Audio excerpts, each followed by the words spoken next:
thank you to Brian for the invitation. Thank you for our former student and our recent alum, Joe Evans, who made the connection for us. And I'm very happy to be with you all. It is a real blessing to be able to think about um, God's gift in the midst of darkness, and to think about these. I'll bend it a little bit to say these two Teresas in that light. Um, so I, I don't.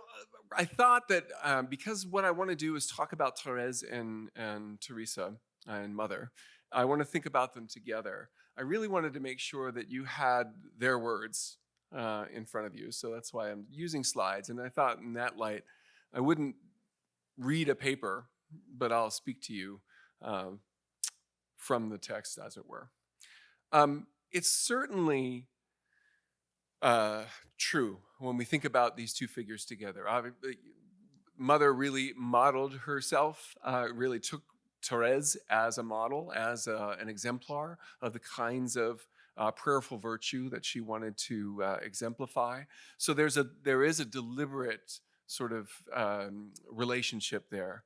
But there is a convergence that I think exceeds just mere imitation, sort of in the spirit of what you were talking about. There is a living with between Thérèse of Lisieux and Mother. Um, Certainly, we want to talk and focus upon this experience of spiritual darkness as a center of that. It's also interesting, though, that when this experience of spiritual darkness was revealed in its depth, it caused some stir. People will likely know that Therese, the first version of the story of a soul, was heavily redacted. It did not include some of the passages that are really most painful but rich in their consideration of her darkness at the end of her life. And similarly, there was a rather shocked reaction when when Father Brian released this excellent, amazing book, and Mother's long 50-year travail with darkness was revealed. So I think that there is a dare I say, a spiritual sisterhood in the darkness there that is revealed. Now, when we're talking about spiritual darkness, it's not new, and we've heard bits and pieces about this throughout. That there's a long tradition. So I want to talk first about the tradition of spiritual darkness, and I'll talk in particular about John of the Cross, really, just as a gathering point for a long tradition of discussing spiritual darkness. But I want to suggest further that there is perhaps a particular gift that is apt to our age, apt to our own moment. And by our own moment, I mean right now, but I also mean the entire 20th, 21st century, really, as modernity, really, late modernity, post-modernity, whatever you want to call it, as a particular kind of trial, a particular kind of challenge. Every era is a challenge. But the particular kind of challenge that modernity is, that what Therese and Mother offer us is particularly well suited to our moment. So what is this tradition? Well, I mean, we could talk about it in broad theoretical terms. There's this tradition in the mysticals, among the mystics in the mystical tradition of the church, that we call apophatic theology. Apophasis meaning away from speech, right? That whatever we say of God needs to be unsaid because God is so much bigger. And this is typically called negative theology because it works through negation, through the stripping away of things of creaturely attributes, that creaturely words that, because they're creaturely, could never speak adequately of the Creator. And this experience of darkness fits, broadly speaking, within that tradition. And I think it's part of the theological logic, as it were, of what John of the Cross is talking about when he talks about the dark night. Because God is not a being among beings, as I say here. God is not a thing among things. God is the creator, the source of all beings, right? And therefore, all the creaturely things that we could say have to slip away in order to draw close to God. So that's what we might call a kind of cognitive darkness, right? That our words, our concepts are inadequate. But I think that we risk really misunderstanding how the spiritual depth of this if we reduce it simply to the adequacy of our words and concepts. There is this tradition, long-standing, of spiritual dereliction, of the sense of abandonment, of complete abjection. And we can see it, throughout the tradition as this sense of this utter devastation of departure. It's usually preceded by an incredibly rich sense of God's abundant presence. And then that falls away or feels stripped away. There's a kind of violence often that's felt in it, that this has been taken. There are many expressions of this in the tradition. Just to list a few, Angela Foligno, St. Angela, absolutely a devastating depiction of what it feels like to be stripped of this sense, this consoling sense of divine presence. Mechtilde of Magdeburg, another great voice, Julian of Norwich, there, Henry Suso. So spread throughout the tradition, we have this experience, not just of cognitive inadequacy, but of dereliction, of abandonment. I think it's most clearly developed in the Carmelite tradition, most explicitly theorized, I would say. What is this thing and what's it about?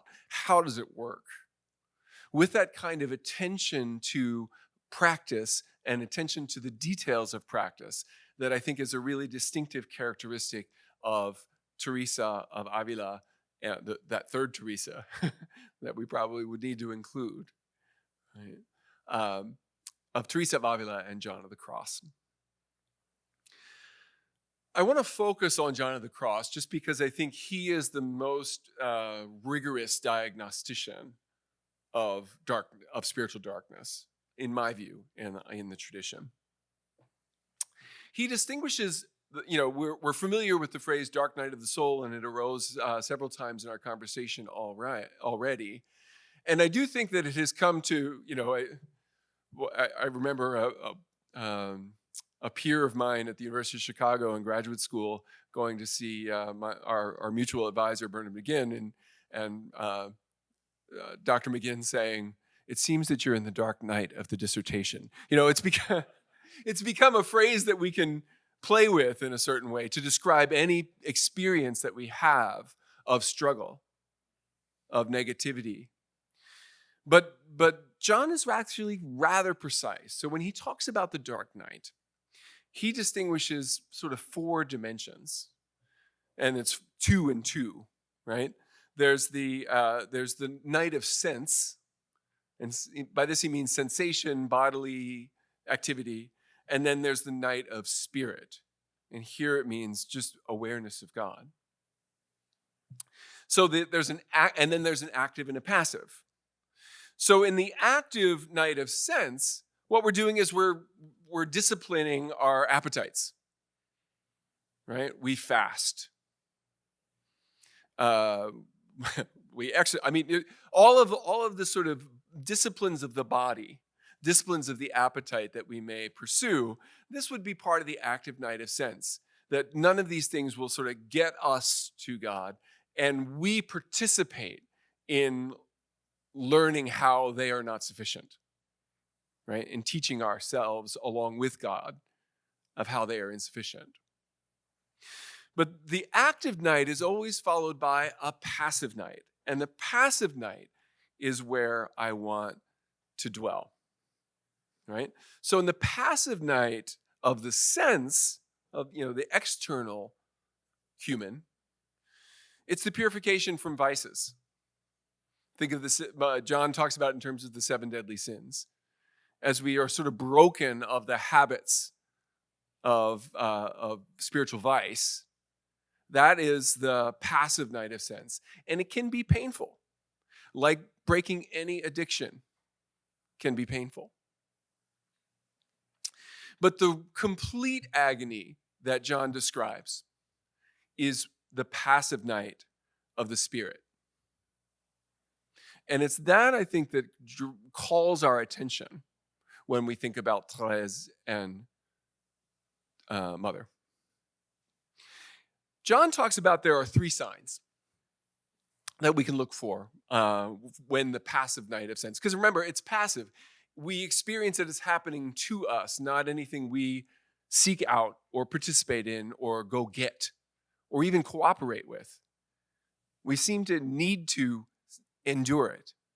That's part of the discipline, is that we undergo it rather than share in it, right?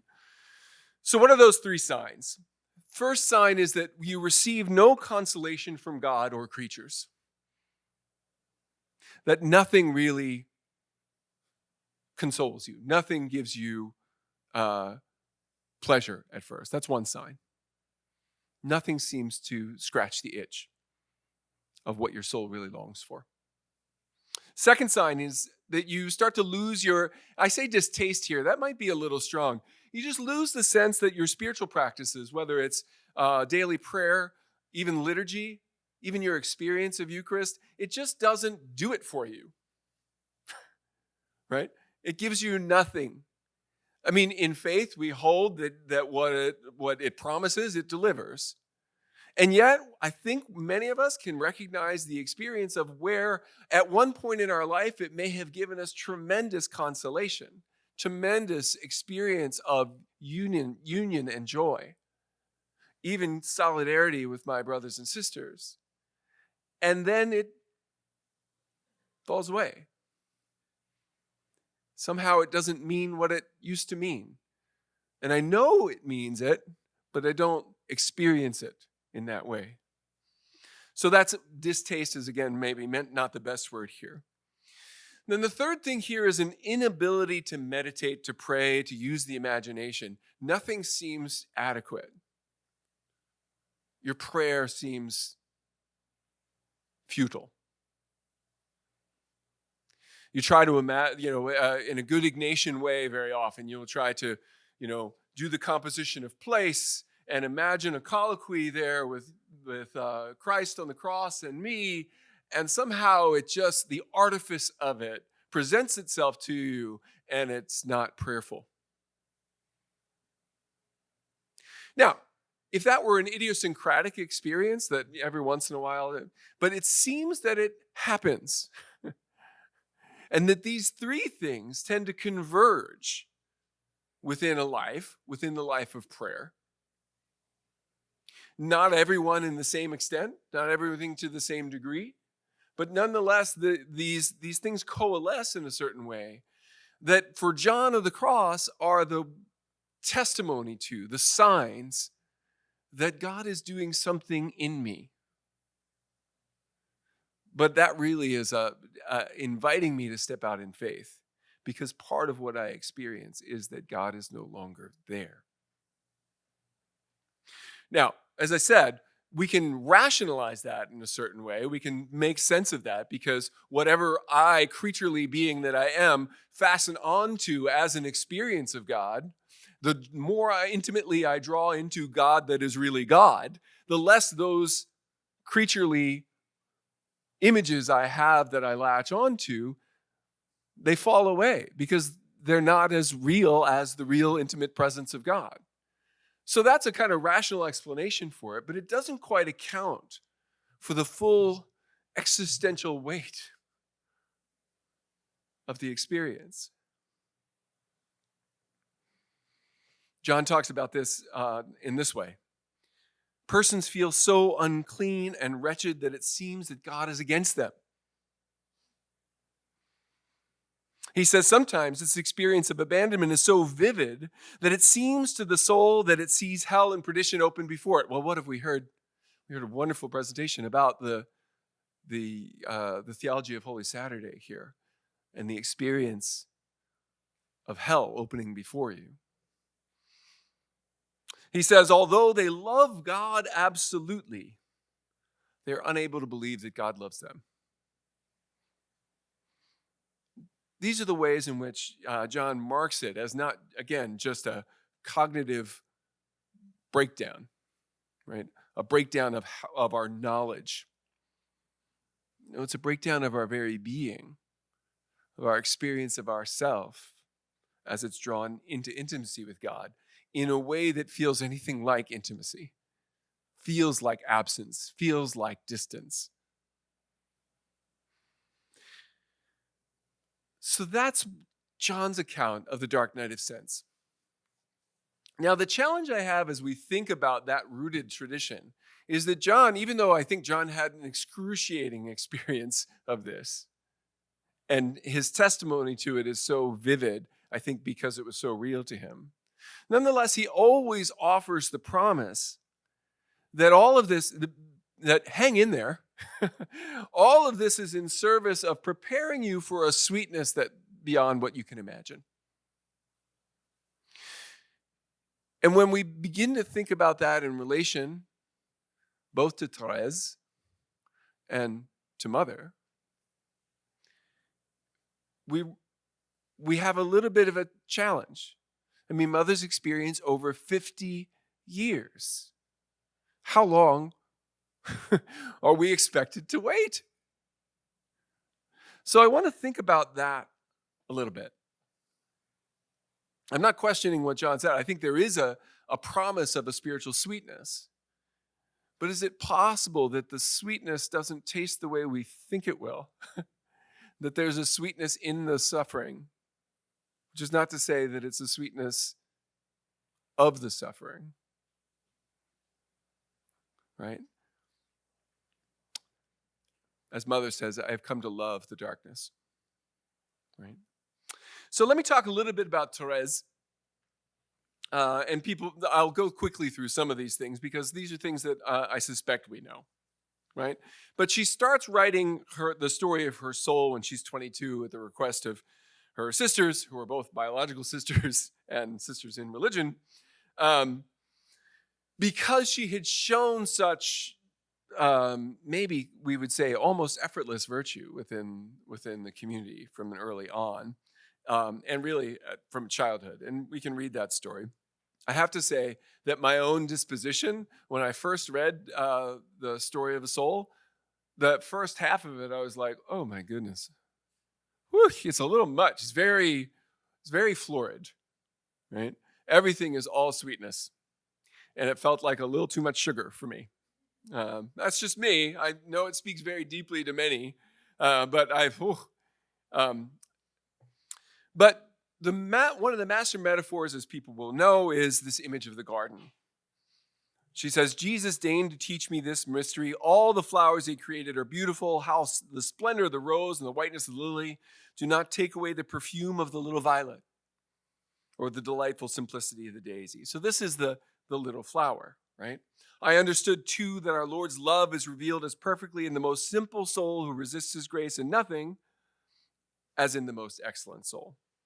So that is the baseline, really, of Therese's little way. Right? What to do when everything seems to be going right.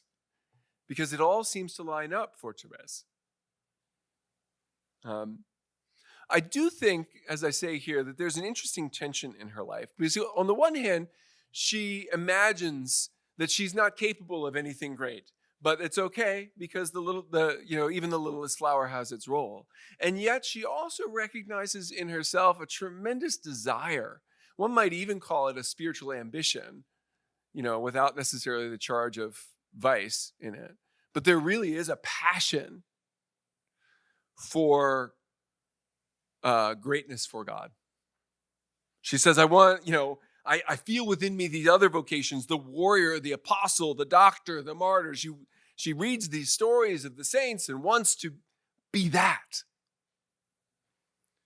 And how does she reconcile that? Well, she reconciles the little flower with this ambition by this calling, recognition that at the root of both is love. Charity, she says, gave me the key to my vocation. I understood that the church had a body composed of different members. I understood the church had a heart. And this heart was burning with love, that love comprised all vocations, that love was everything, that embraced all times and places. And then she goes on to say, my vocation is love, simply to be love. Yes, my beloved, this is how my life will be consumed. I have no other means of proving my love to you than that of strewing flowers. That is, not allowing one little sacrifice to escape. You see, there's the ambition and the littleness in one sentence. Small things with great love.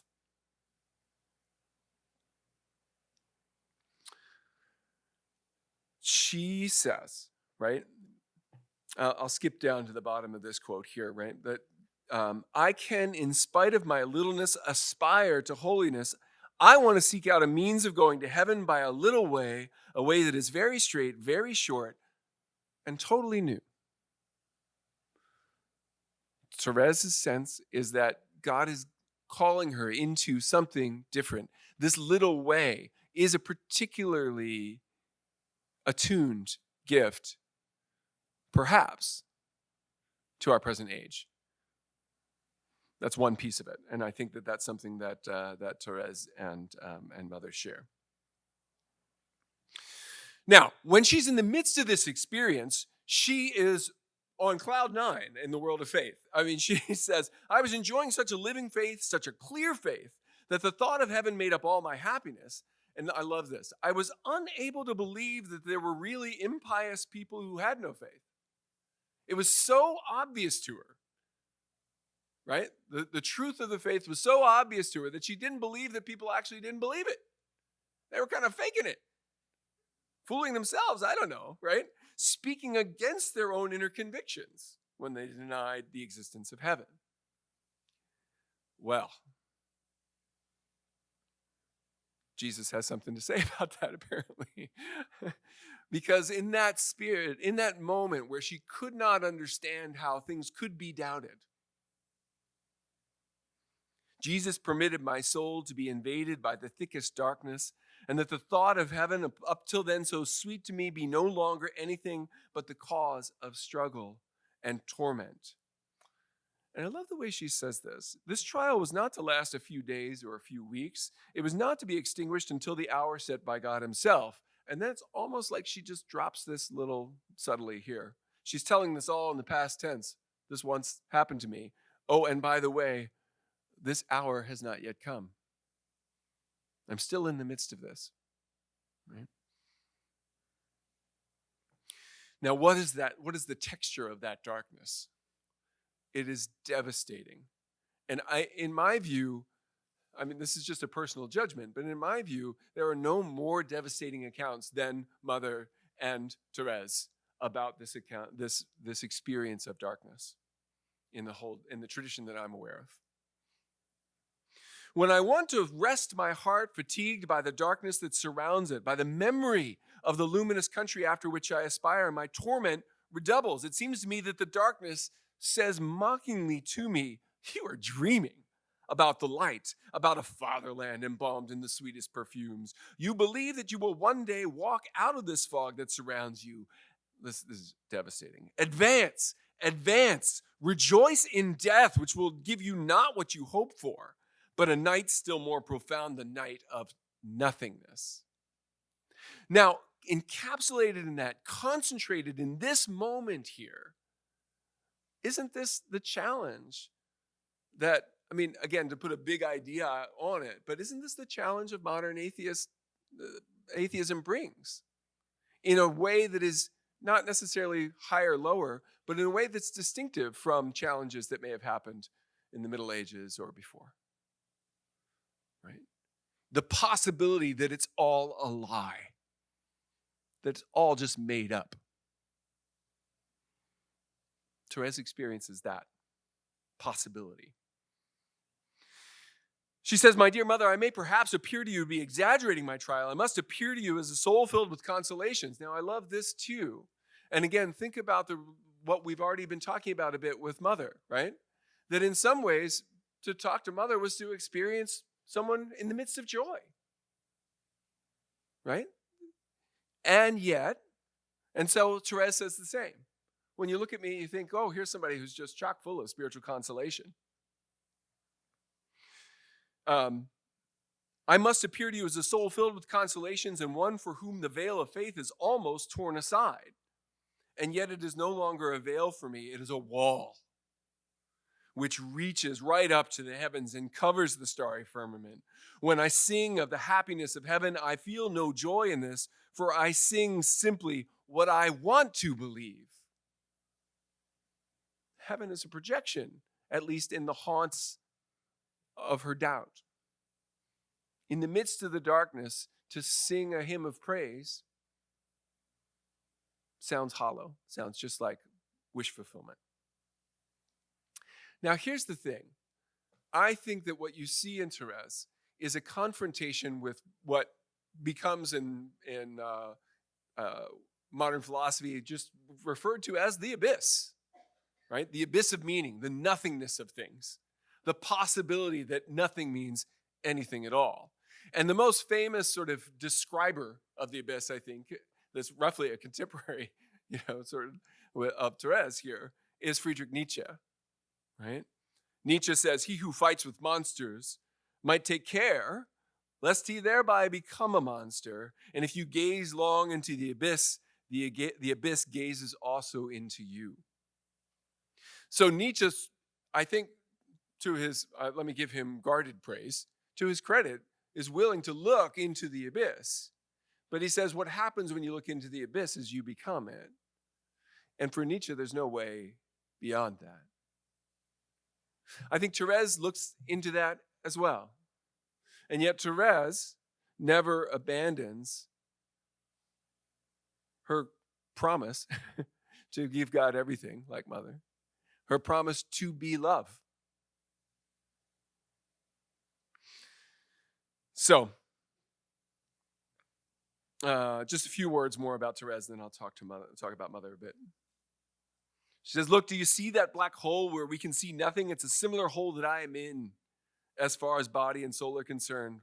What darkness!" And then she says, "But I am at peace." Good Lord. She's at peace? How could this be, right? "Dear mother, it seems to me now that nothing could prevent me from flying away. I no longer have any great desires except that of loving to the point of dying of love." So here, I think what she's saying is very quite clearly, I don't have the assurance that loving will get me to heaven. That's taken away from her. I don't have any possible reward in mind. Not that I can believe right now. I run into a wall. And yet, I will be love. Right? To the point of dying of love. I desire that my life be broken through love. It's tremendous. It's overwhelming.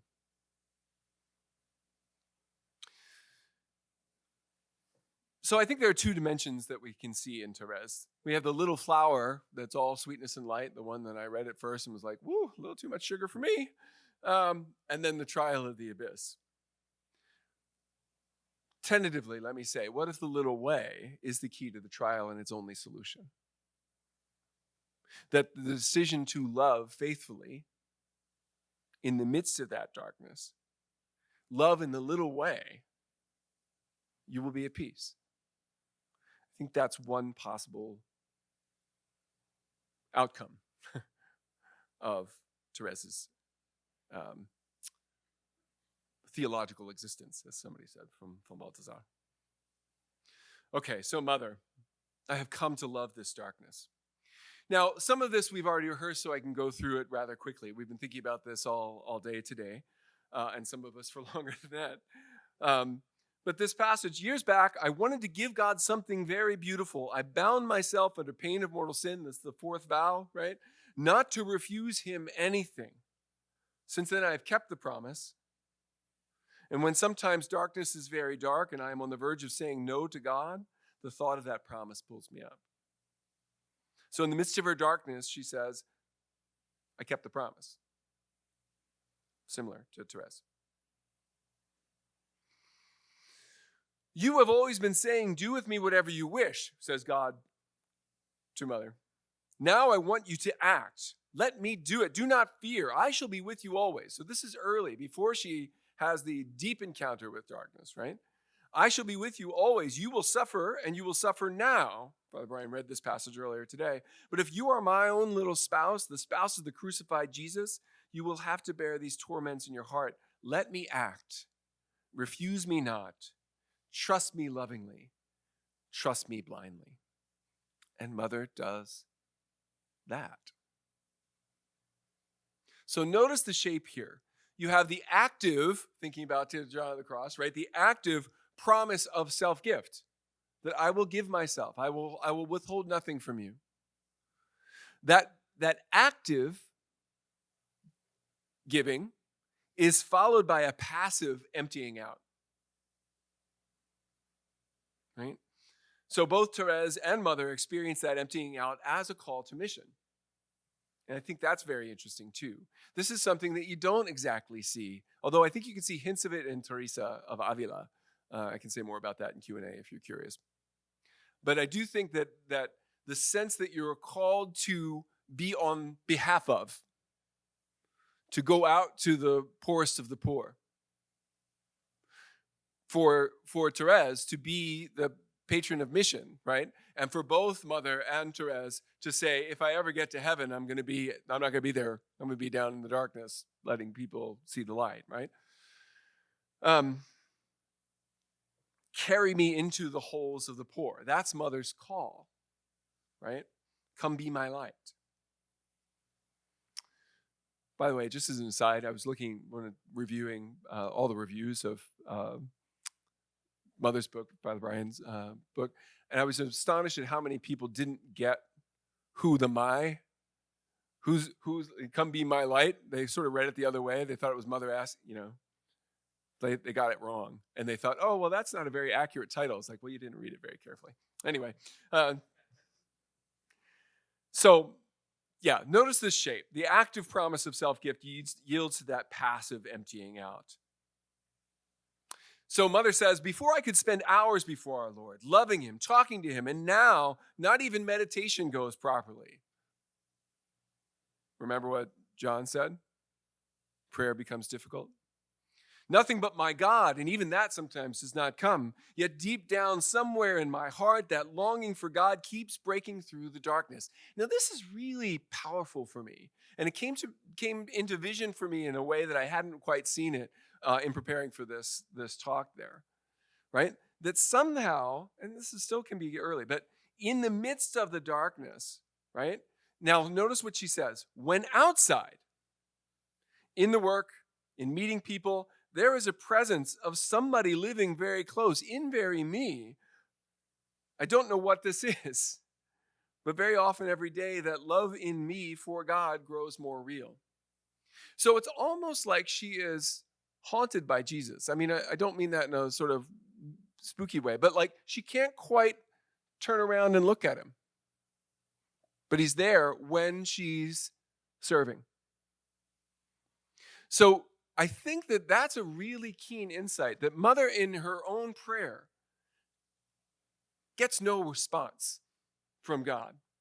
And yet, when she is loving, when she is serving the poor, when she is ministering to the needs of the poorest of the poor, there's a sense that someone else is there, even if she doesn't know quite how to name that someone else. That's really interesting, isn't it?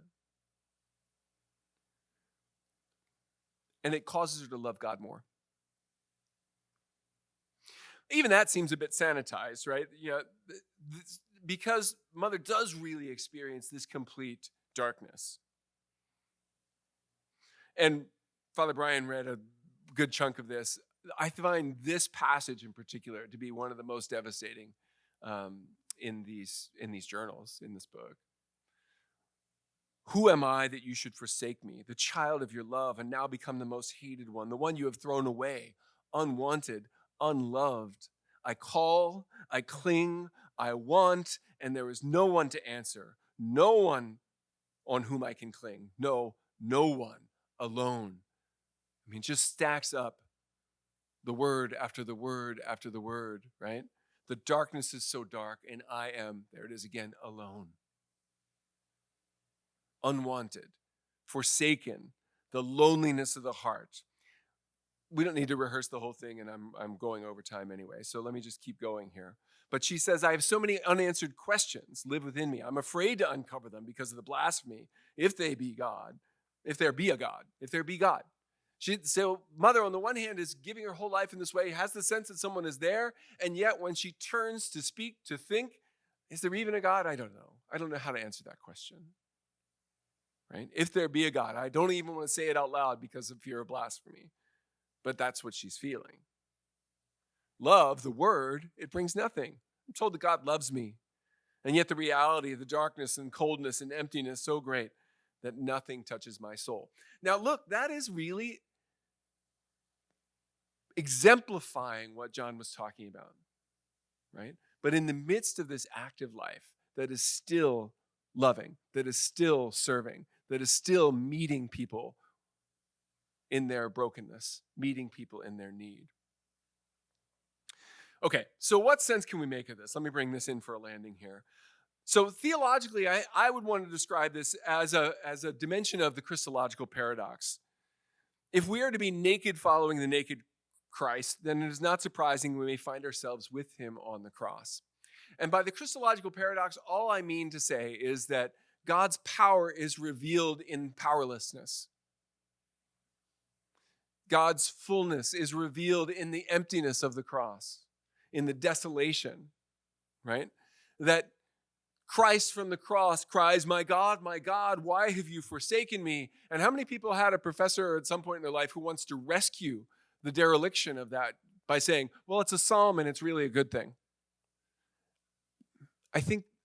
Yes, I don't deny that. And yet, I think the power of the passage is to leave us in this place that God in Christ undergoes God-forsakenness. So that's the Christological paradox, right? It's the kenotic paradox. We talked about kenosis earlier today as well. Kenosis just means it means emptying, right? And this is all drawing on one of my favorite passages, most important to me, Philippians 2. For though he's in the form of God, he did not deem equality with God something to be grasped, but rather he emptied himself. Can hey now too, right? Taking the form of a slave, he humbled himself and became obedient unto death, even death on a cross. So the kenotic paradox is that we allow ourselves to be emptied of everything we hold to as God and experience God only as God-forsakenness. If that happens to us, if we find ourselves in that place, it's a deep form of conformity to Christ. So, both Mother and Therese before her show recognizable signs of this passive night of sense that John of the Cross has named, almost textbook cases. And yet, for both, we see that the spiritual darkness, and here's the distinctive feature, I think. The spiritual darkness coincides with a sense of solidarity, with a sense that is a call to the poor and the lost. And I don't think you see that. Now, I don't doubt that John was a very charitable person who would, right? I'm not saying that. Just saying he doesn't call it to our attention, right? That what we do in the midst of this night of sense is love them, us. Both find expression in the darkness of the loss of faith altogether. And I think, as I said, I think that's a distinctively modern situation. Spiritual darkness as the experience of godlessness in a way that seems only imaginable in our age. Therese experiences this solidarity within the cloister. Mother, outside, in outward-facing solidarity, right? But I think in both cases, what we have there is a kind of mystical solidarity that is the unfolding of a new dimension of divine darkness as we think about what it means to draw close to the mystery of God. Thank you all.